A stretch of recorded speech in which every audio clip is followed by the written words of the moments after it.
મામાના ઘરે ભાણેજ આવે ને ભાણેજ જ્યારે ભગવાન હોય અને તેમની સાથે ભક્તો પણ હોય ત્યારે એક પણ ભક્ત એવું નથી હોતું કે જે ભૂખ્યું ચાલ્યું જાય। અમદાવાદના સરસપુર વિસ્તારની અંદર 17થી પણ વધારે પોળ છે। દરેક પોળની અંદર અલગ અલગ જમવાનું બને છે, દરેક ભક્તને પ્રેમથી પીરસાય છે અને આ વખતે અમદાવાદની લુહાર શેરીની અંદર દર વર્ષની જેમ જ પરંપરાગત રીતે બટાકાનું શાક છે, પૂરી છે અને મોહનથાળ છે તે તૈયાર થઈ ચૂક્યા છે। બસ રાહ જોવાઈ રહી છે કે ક્યારે ભક્તો આવે, ક્યારે ભગવાન આવે અને સરસપુરમાં હૈયુંથી હૈયું દળાય તેવી ભીડ વચ્ચે આ તમામ લોકો છે તેઓ ખાસ કરીને વિશેષ વ્યવસ્થા ગોઠવતા હોય છે। પ્રવીણભાઈ પટેલ કે જેઓ વડીલ છે શેરીના, તેમની સાથે વાત કરીશું। પ્રવીણભાઈ, શું કહેશો, ખાસ કરીને ભગવાન જ્યારે આવે, વર્ષોથી આ પરંપરા રહેલી છે, કેટલી મહેનત પાછળ અને કેવી રીતે આખું આયોજન? જય જગન્નાથ। આપે કીધું એમ બેન, ભગવાન જગન્નાથ રણછોડરાયની કૃપાથી આ અમારા 49મું વર્ષ છે અને આપે કીધું એ પ્રમાણે અમે અમારું જે પ્રસાદની જે સામગ્રી છે, જે વસ્તુઓ છે એ મોહનથાળ, પૂરી અને બટાકાનું શાક એ સંપૂર્ણ કરેલું છે। 1500 કિલો મોહનથાળ, 1000 કિલો લોટની પૂરી અને 1000 કિલો બટાકાનું શાક ભાવિક ભક્તો જેવા ગજરાજ આવે અને બધા આવે એની અમે વાટ જોઈને બેસી રહ્યા છીએ। અમારા 15 દિવસની અમારી મહેનત હોય છે।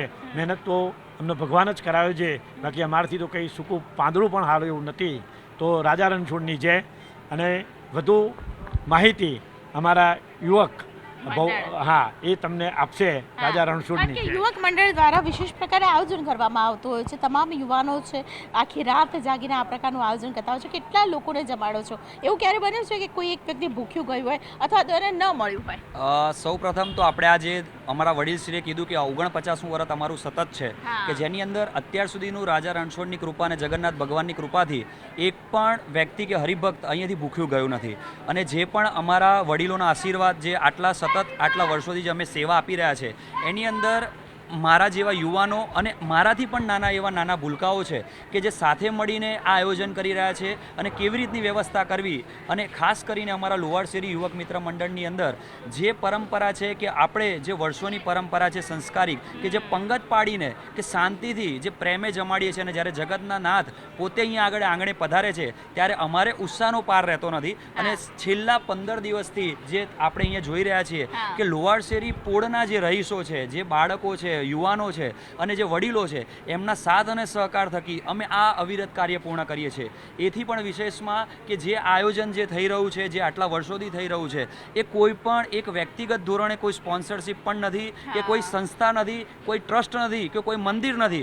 આ જે અહીંયા આગળ ભંડોળ જે છે કે જે હરિના નાથના નામે જે અહીંયા આવી રહ્યો છે એ હરેક જે પોળના રહીશો, નાનામાં નાના જે પણ હરિભક્તો આવે છે એમની ભેટ અને દક્ષિણા થકી અને એમના અન્નના દાન થકી અમે આ કાર્ય પૂર્ણ કરીએ છીએ। તમે જ્યારે પહેલી વાર જ્યારે રસોડું થયું છે ત્યારે તમે નહીં હો, પરંતુ અંકલ તમે હશો, શું કહેશો એ વખતે પહેલી વાર જ્યારે રસોડું થયું અથવા તમારા ફાધર હશે? 49 વર્ષ પહેલાં જે કર્યું ત્યારે હું હતો જ નહીં। હું પૂર્ણમાં 84માં આવ્યો છું અને આ પહેલાંનું થયેલું છે। પણ અમારે એક ફુલાભાઈ હતા જે કાઠિયાવાડી હતા, સૌથી પહેલાં એમને દરેક દુકાન અને ઘરની અંદર થોડો ફાળો ઉઘરાવી સૌથી પહેલાં એમને પૂરી શાક કરેલું।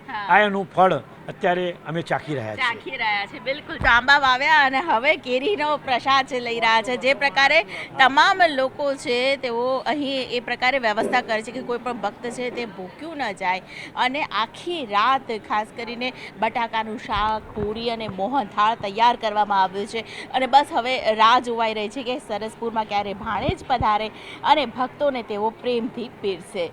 કેમેરા પર્સન પંકજ મકવાણા સાથે દીપિકા કુમાર, ન્યૂઝ 18 ગુજરાતી, અમદાવાદ।